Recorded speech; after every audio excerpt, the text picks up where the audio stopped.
Welcome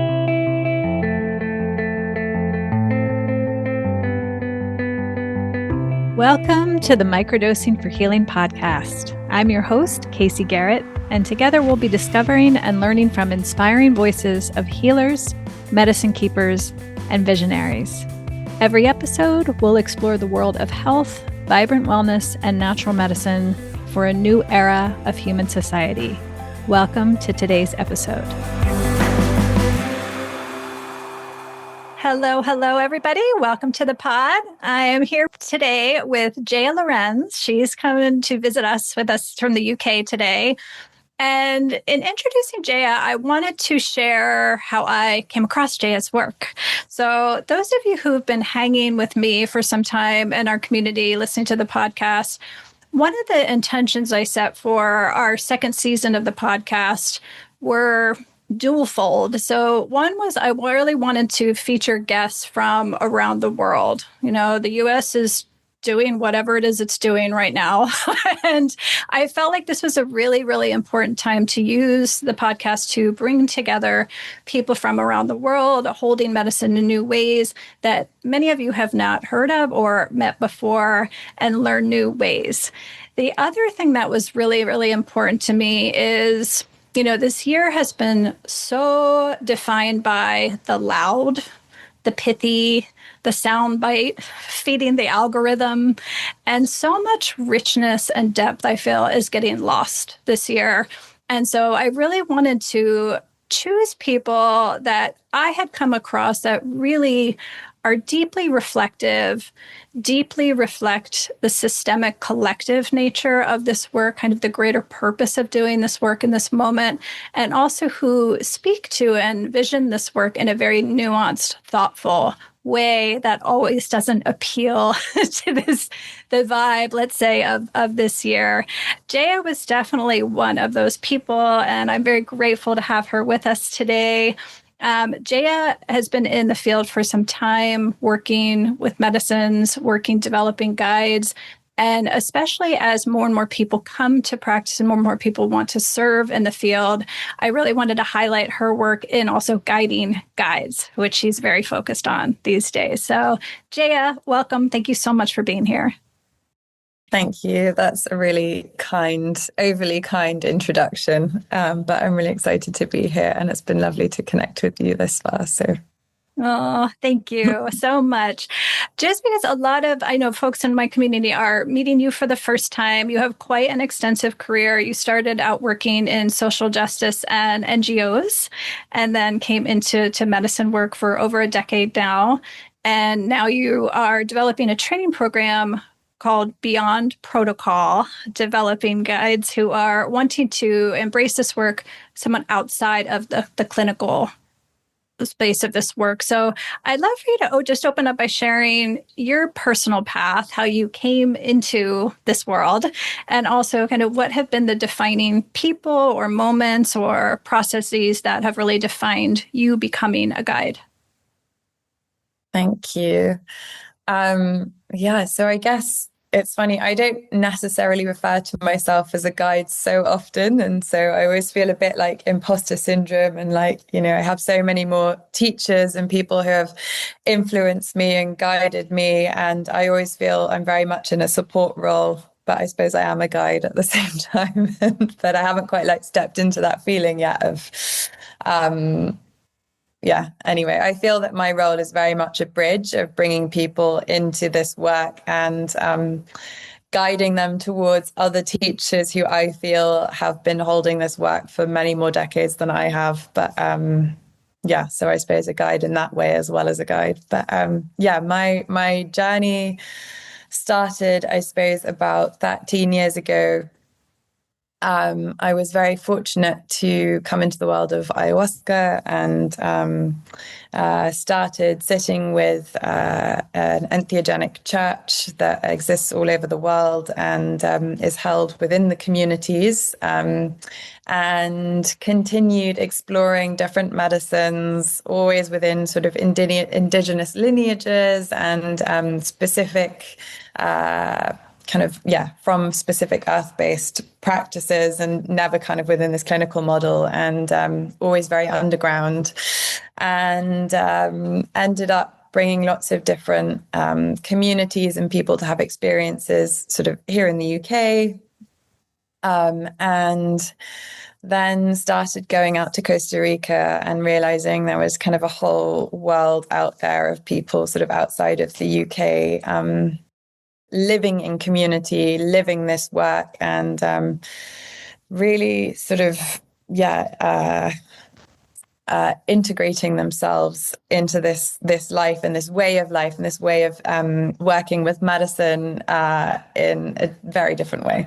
So I ended up moving to a really special community in the jungle in Costa Rica, and my life was very much centered around retreats and medicine work, and it was just very immersive. So that was quite a big turning point in my life. And after about 3 years of living here, I was fortunate enough to be contacted by the Beckley Foundation, who is run by Amanda Fielding. And I've known Amanda for many, many years, and she's been just a very dear friend. She just passed away a couple of months ago. So, very grateful to her and just holding her very tenderly. But she's been a real guiding light in my life. And she got in touch because they wanted to branch out of the clinical and start coming back into the mystical with Beckley, which had been so much about research, and start giving people more sort of mystical experiences with psychedelics, and begin integrating back in the sort of more ancient ways, and exploring how we can sit together in groups, and not wanting to completely immerse Beckley into just one way of being with psychedelics. And so we started doing, at the end of sort of 2019, research and development, and thinking about what this would look like and how would we create safe experiences for people to work with psychedelics in, a more mystical way, with shamanic influences, with different teachers and guides and facilitators who didn't come from a clinical background, and still kind of hold people in a container that made them feel safe, particularly if they were coming into this work for the first time. And so Beckley Retreats started and took off quite quickly. And through the sort of journey of Beckley Retreats, I started to discover that there was a whole other parallel world of psychedelics. My whole life had just been sort of sitting with, different teachers, never really having much experience of the sort of clinical Western psychedelic renaissance that they call it, and the sort of the big industry, the big billion-dollar industry that surrounds this kind of parallel world, and the world of LinkedIn, psychedelics, and LinkedIn, and just sort of the business of psychedelics, and what had been going on in this sort of slightly divergent field from the plant medicine space that I'd spent the last sort of decade or so quite immersed in, where it had mostly been held by communities, and money was very much a sort of very small part of the transaction. And so it was very eye-opening for me to start to understand, how do you straddle both of these worlds? How do we start to merge these two very, very, very different experiences of how people are using these medicines in different ways? And Beckley became sort of bigger and bigger, and we started running more and more retreats, and it's very safe, it's very well known, the guides are incredible, and the facilitators, the level of facilitation is very high, and it all just costs a lot of money to do things above ground. So the cost of coming on Beckley retreats ended up being very, very, very inaccessible to most people.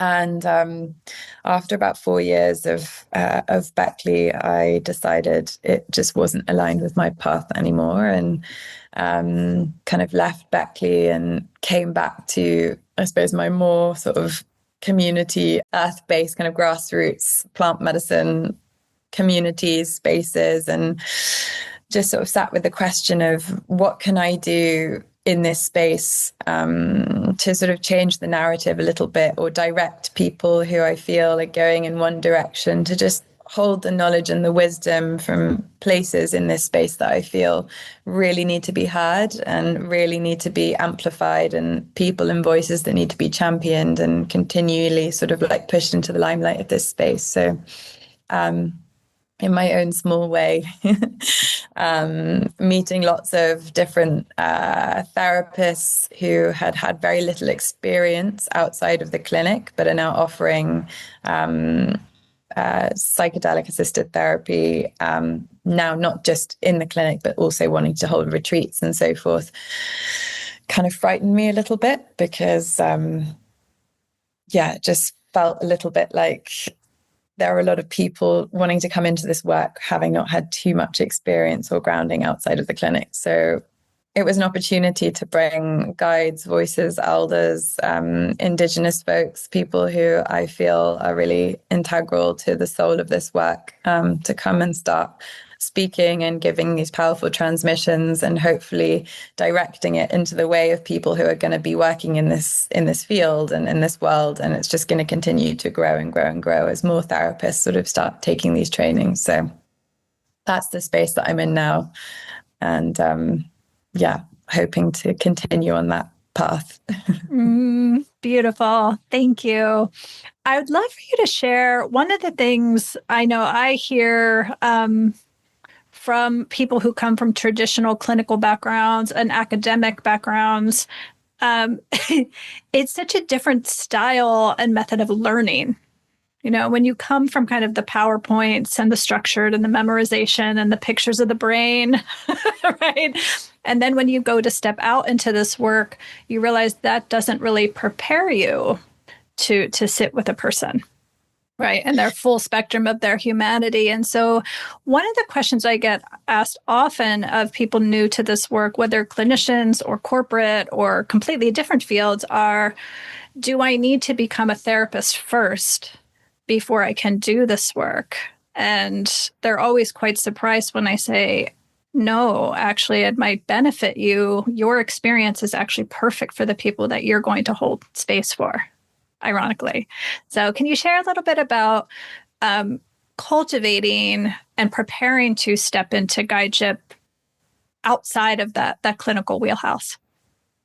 Yeah, I think the answer I have to this, which is the answer that I also give to therapists who have come to me who want sort of mentoring around how do they start running retreats and doing things outside of the clinic, is it's not like the answer that everyone wants to hear, but but for me, it's really just a combination of experience. So it's like, how many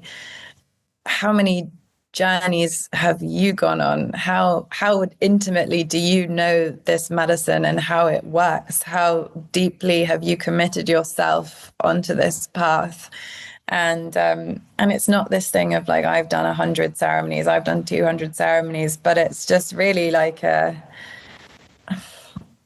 it's kind of a bit like, how do you take the ego out of it as much as possible? I know we talk about the ego so much, but really, like, how do we come into like a deep connection, knowing desire for a relational a relationship with this plant, or with the mushrooms, in the case of, you know, my medicine is just mushrooms, and most people who are kind of, I guess, working with this are going to be with mushrooms. And personally, I don't believe people should be serving medicine outside of lineages when they're working with plants like ayahuasca or ibogaine, or these have a certain set of rules and come from a long line of people who have been holding this work with deep reverence. And the mushrooms for me are just slightly more universal, and especially in the West, we have mushrooms in our DNA. They're these like wonderful friends that are a little bit more open, a bit more forgiving. They're very safe in ways that we can work with a bit more flexibility. So Yeah, so I think people stepping into this work, it's just like, what is your desire to connect with this being, with this mushroom, with the spirit, with the energy of it, and to deeply know and to deeply ask for its help, its wisdom, and just to tap into that energy and how you can just be a conduit and a support and a guide for that wisdom that wants to come through this very potent, powerful energy that exists. So I think a combination of it is a willingness and a desire to serve that knowledge and that divine wisdom, the person you're with, to be this bridge to kind of empty yourself. It's like, how deeply can you empty yourself, and just be present with what is. And, I think what's really helpful in people who want to do this work, who are clinically trained therapists, is a capacity to take yourself out of the mix as much as possible. And just to, I think to know that it's just not about you. and the biggest danger we have with people who want to step into positions of power when you're acting as a guide for someone, because suddenly you are putting someone in a very vulnerable position, and there is a power dynamic that is at play, is just how deeply can you humble yourself to take yourself out of the mix and just to be present with what is, with this person, and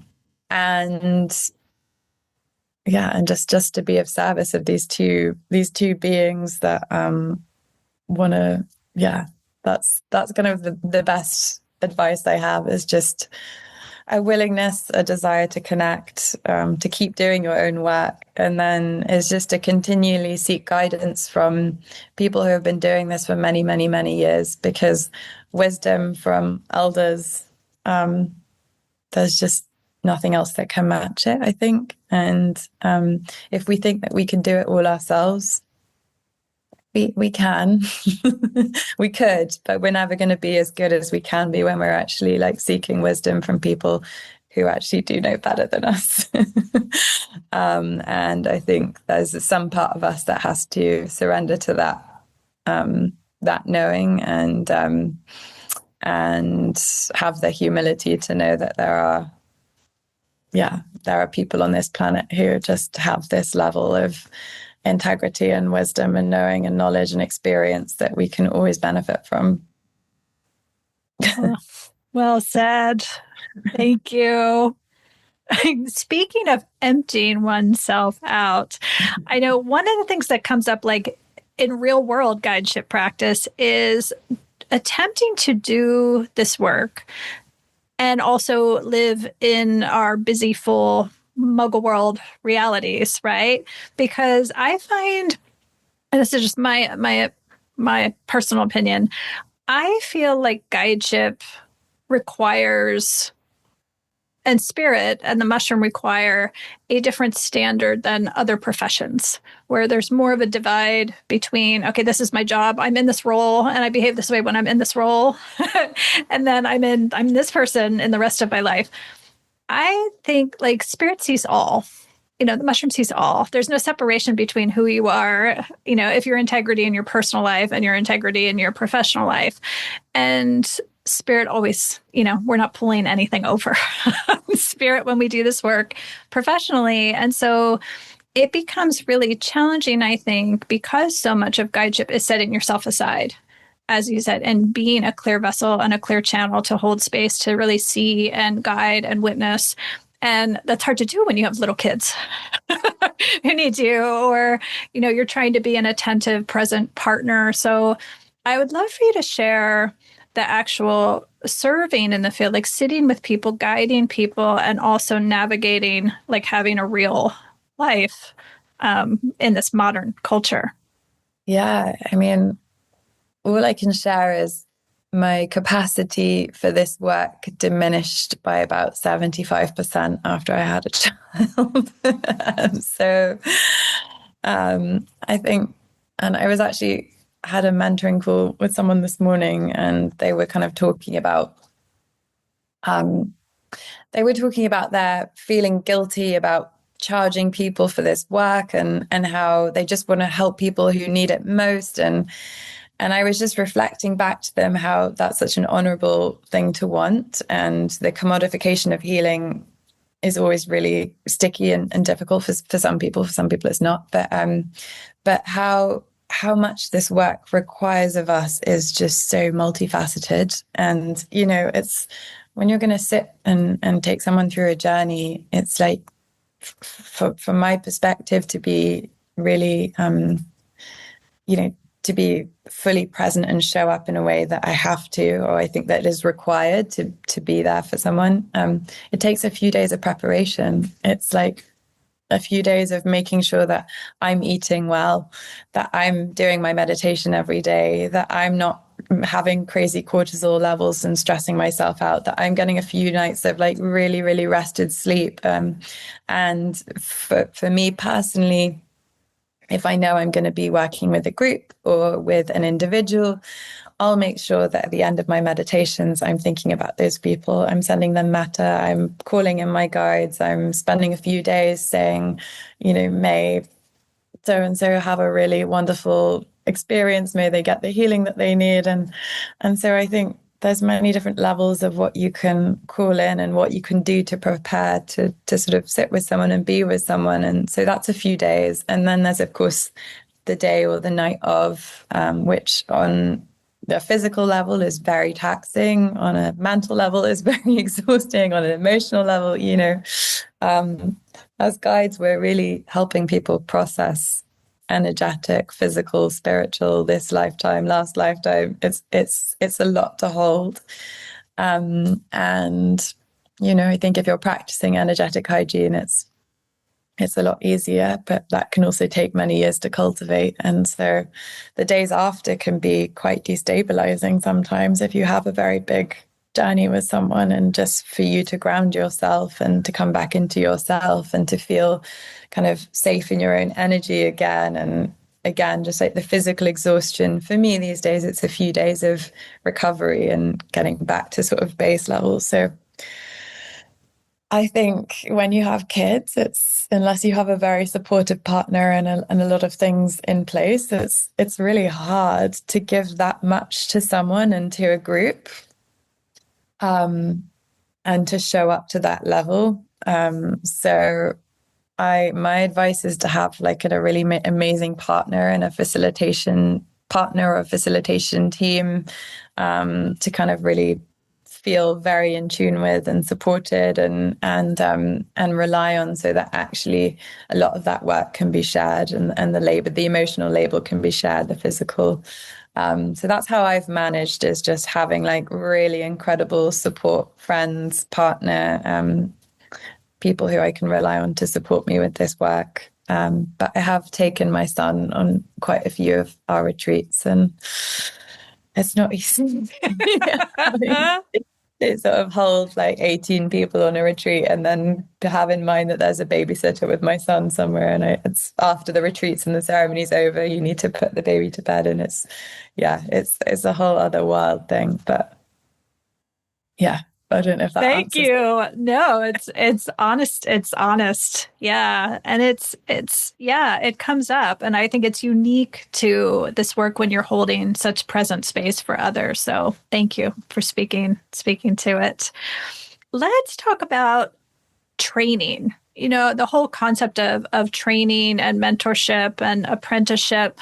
You know, I don't know what your process has been, but I resisted for the longest time putting together a training program together for all the reasons that you can imagine and you probably resonate with. For a long time, I was like, this work doesn't fit into the box of a training program or a certification. But I really shifted, mostly because my guide commanded it and I listened to what she says. But in doing so, when like I was putting it together, it felt so aligned and timely right now, because part of it for me was this wisdom that comes through. I feel like if we don't take up space in the field with our way and our approach, others will. And I've seen this happen in other fields, in beautiful healing fields that I have been in, where kind of the people that had been working in the field for some time did not step in, and it was taken over by banking interests and corporate interests. And people from other spaces kind of took up all the space and all the room. And so for me, like, I've really seen a lot of my colleagues, especially my female colleagues, come around on this and start to offer trainings and structured programs to develop guides and facilitators. So I would just love to hear how you came to develop your training program. Share with us a little bit about the training program, who it might be for, and anything else you'd like to share on this topic. Yeah, amazing. Thank you. And yeah, I think just to say on a very personal level, similarly sort of resisted getting to public in this space or speaking out in this space, especially when I had Beckley to hide behind. It was very easy because, I just didn't need to get involved. And then suddenly when that was I was out of that, I realized I had to start speaking up and showing up. And so thank you for sort of naming that, because it's not easy to do. I haven't found it easy to do. But yeah, I suppose in developing the training, I guess I just, with this witnessing of this emergent parallel space that I was talking about before, and starting to sort of have a lot of these therapists come to me for looking for mentoring, and who am I to mentor? That's kind of my perspective is like, I've been in this for a little bit. I've had some great experience, but really, who am I to mentor these people? Like, these people need to have mentoring from sort of deep voices of people who have been holding this work for so much longer than me. And I started observing and looking at all the training programs that have been out there. I mean, I've been aware of quite a few of them, been involved in other training courses that have existed, still exist. And just none of them felt to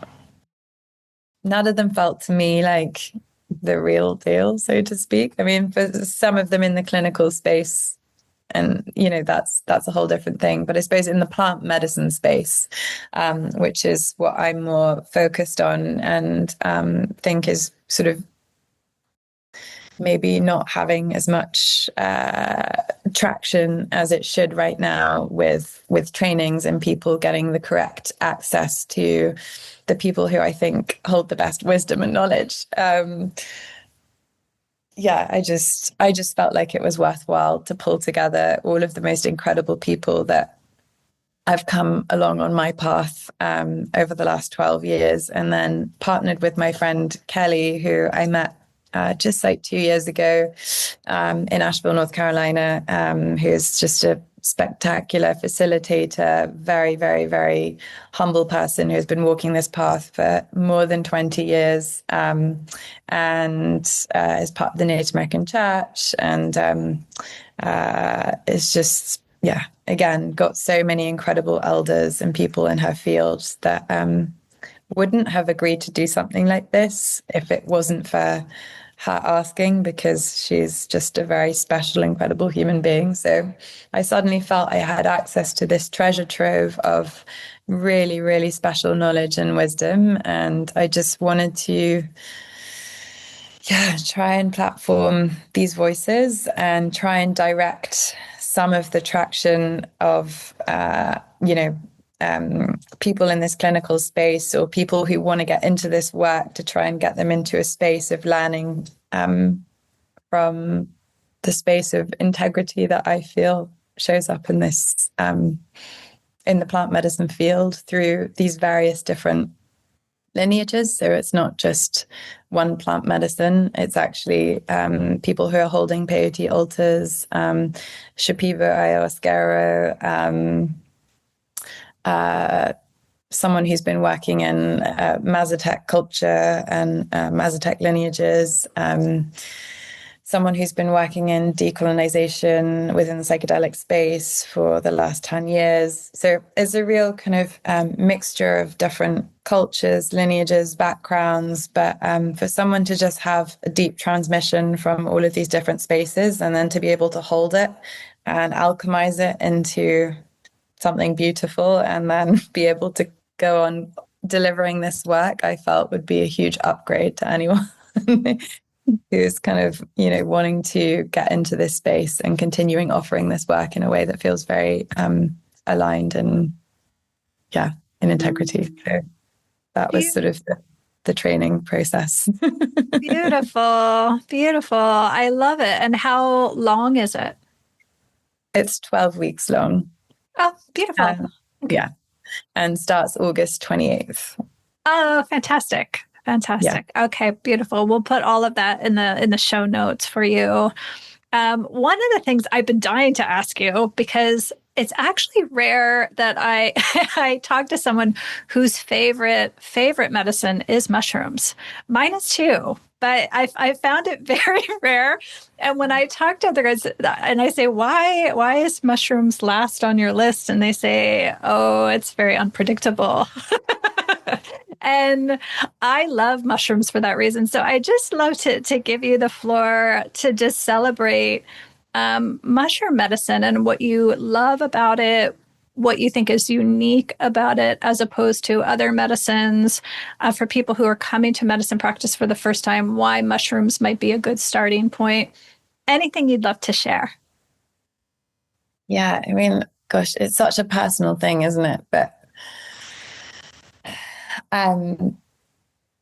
I think, I mean, I touched on this before, but just, I feel like the mushrooms are sort of the easiest to befriend. They're the most present, they're the most willing. I mean, they show up, if you just sort of look at nature and you see what's showing up for me. And for most of us who live in the USA or Europe or actually anywhere in the world, the mushrooms are there. They're always around. And I started going foraging for magic mushrooms when I was 17 years old, and they grew in the field near my house. And from the first time I started foraging and sort of experimenting, I just fell in love. And they became a very safe experimentation, a safe friend. They sort of, they just are these wonderful ancient beings that are here to support and guide us. And I think I've just always felt that. And I feel like we've been working with mushrooms.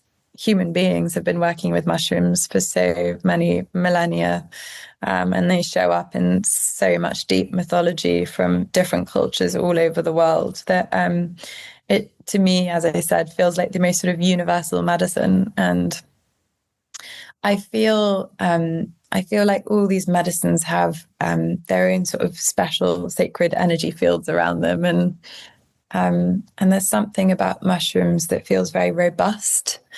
And even though we could say mushrooms get abused and people take them recreationally, and not that that's abusive to the mushrooms, but they're sustainably harvested, and they're just so available, and they can bring healing in so many different settings. It's like we can sit in ceremony with mushrooms, but there have been many times where I've just gone out in nature and gone for a walk and had mushrooms or microdosed it.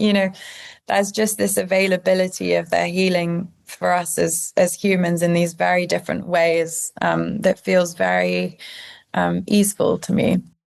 So they can be so intense, it's like I realize how intense mushrooms can be, but there's an easefulness that I find, and a pristineness that I find when I'm doing deep journeys with mushrooms. I always go to the same very pristine place that is just, I'm very grateful for. It's like a gift. And then I feel like with other medicines, there are so many different gifts that they come with ayahuasca.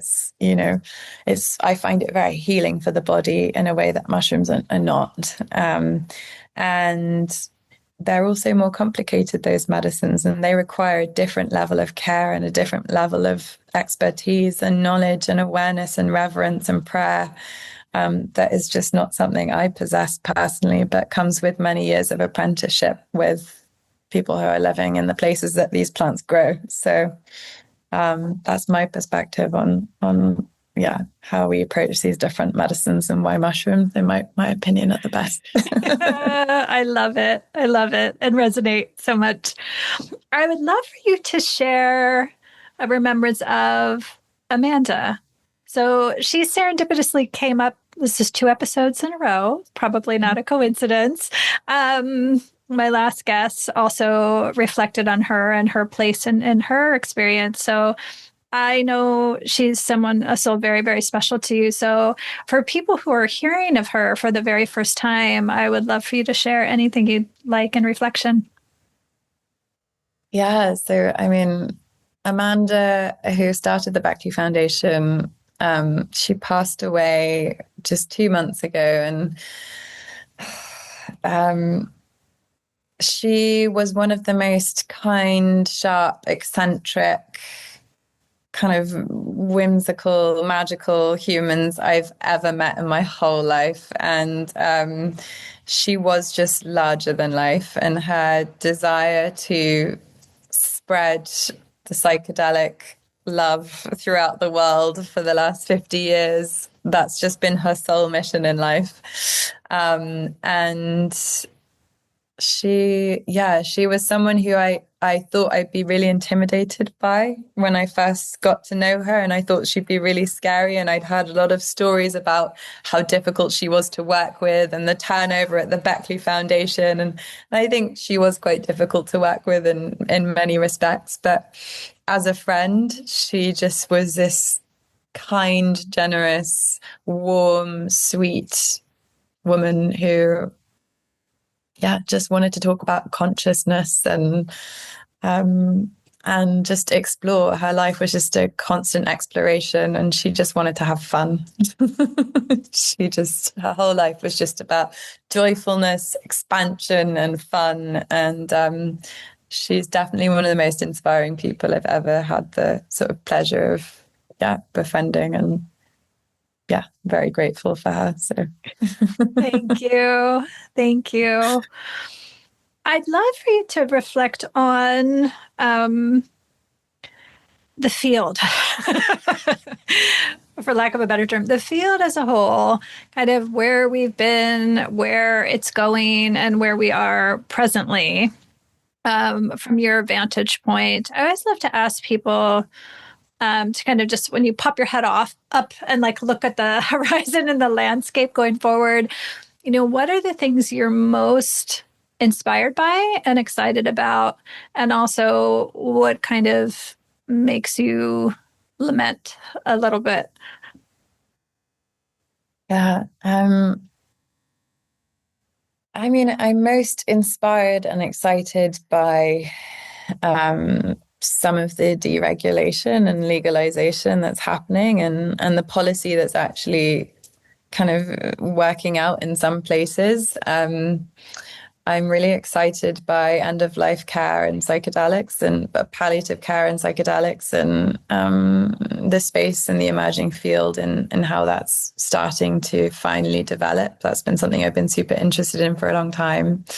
I'm really excited by community orientated and community held spaces that we're developing in the West for people to do their own work with psychedelics and not having to go out and rely on an expensive retreat or guide or person to have their experiences, but for people to start developing their own ways of praying together, of being together, because I feel like in the West, we don't, it doesn't exist. And I know with entheogenic churches or with the different Indigenous lineages, and the community element that's had there is what makes people feel so connected and so alive in these spaces. And it really accelerates the healing in a way that you just don't get when you're coming to these kind of drop-ins. And so I'm really excited by the way that we can kind of create these non-extractive spaces of community-held processes where we can work with sacrament together and pray together. And So that's kind of the place where I feel like things are starting to change and people are starting to create this in their own communities, and we can become a bit more decentralized in the psychedelic space somewhat. So I'm excited about that. And I suppose in the space, it's kind of just the usual. It's the fear of, I suppose, the fear of the industry just sort of taking over, standardizing everything so much, or in the process of the legalization and the regulation, I suppose, like taking the soul out of the mystical sort of the work that we do with plant medicine that's very soul based and mystical, and the sterilization of it all. That's what makes me feel a bit nervous. I mean, the rise of ketamine clinics in the US was quite troubling to me, and how this continued to unfold with ketamine at home, and all these people training to become ketamine therapists, and it felt very quick. And from my perspective, it's another conversation, not always the most safe and effective way of working in the psychedelic space. And I can see how that might start happening with psilocybin as deregulation continues, and we start to have these very standardized models of working and doing psilocybin-based therapy popping up all over the US in a way that really is quite extractive, not reverential, and in my perspective, quite dangerous to both the facilitator or the person administering and the person receiving, when there's no awareness of spiritual, energetic frameworks of what happens when we open the portals in doing this work. So that's a big fear of mine, I suppose, in terms of just what it's going to look like when it becomes as popular as ketamine clinics, if not more. So I just really hope that we continue to champion, people who are working in this space to find a way to keep soulfulness in the clinical model as it continues to grow and expand. I don't know how that's done, but I suppose like the training course I'm offering now is just to keep educating people that there is another way of working with psychedelics, and it requires developing your own awareness and your own spiritual framework somewhat, and understanding that we are more than material. But I don't see how people could have a few psychedelic experiences and not start to develop that within themselves anyway. So yeah, I think that's probably where I'm at with it. I appreciate that very much. And I think that sentiment is shared by so many who feel protective of this work, feel very protective of the medicines. And I love this topic because of mushrooms' very unique quality of being unpredictable. There's something so deft and kind of slippery about them. They will never be confined.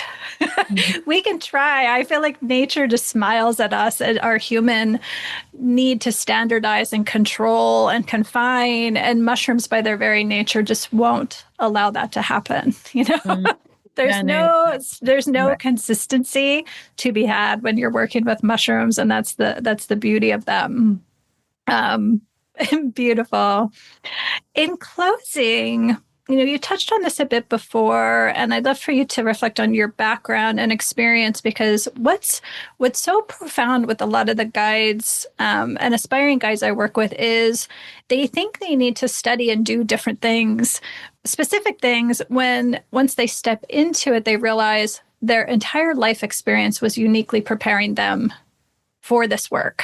They just didn't know it at the time. And kind of it all, especially with working with mushrooms, it just all integrates and it all takes on a new perspective and makes sense. So I'd love to ask your bigger why. And to give some context, one of the things that I have been witnessing that's my kind of edge in the space right now is so much focus is being put on healing trauma versus utilizing the medicines so we can become a people that does not harm and create trauma in the first place.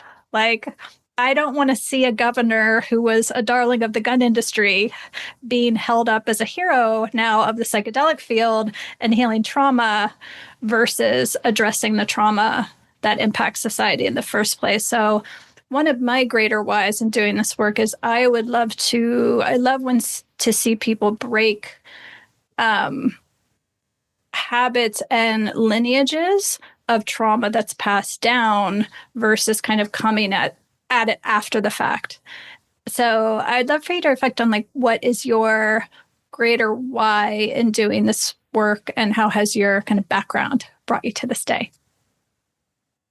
Thanks. Yeah, that's a really good question. And I think there's been a real evolution of the why. I think often, in my case, I think when I got into this work, the why was very personal. It was like, oh, wow, this is so helpful. This is so healing. I understand why I was born into the family I was born into. I forgive my parents, all the sort of cliches of the big awakenings that you often can have when you start getting into this work. And it was very focused on me.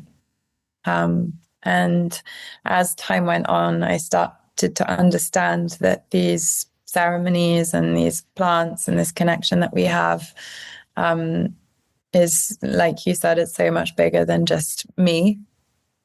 And I realized that these sacraments and these became vessels, and all of a sudden it was a place not for just sort of my healing, but for me to also start speaking to the divine, other beings. And it was more of a portal and a channel. And I call it prayer. People call it, I don't know, people have different names for how they want to speak to this. But for me, it became very much about a way of understanding how to pray, and feeling deeply connected in those spaces, to have my wishes, my hopes, my desires, my capacity for loving awareness for the people I wanted to send loving awareness to, or to pray to be heard in this space. And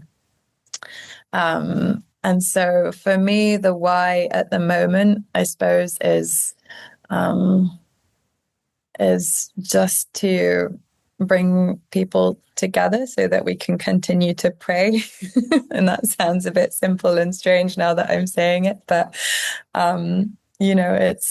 it's I think it's really missing right now, and there's so many different iterations of it. But when we come together with sacrament and we learn how to pray together, it's like something absolutely transcendent happens. And I think we create these little islands of sanity in our capacity of how much we can love each other in that space, and how much love we can wish for the world, and how much love we can wish for ourselves when we're in those very sweet, delicate spaces of ceremony.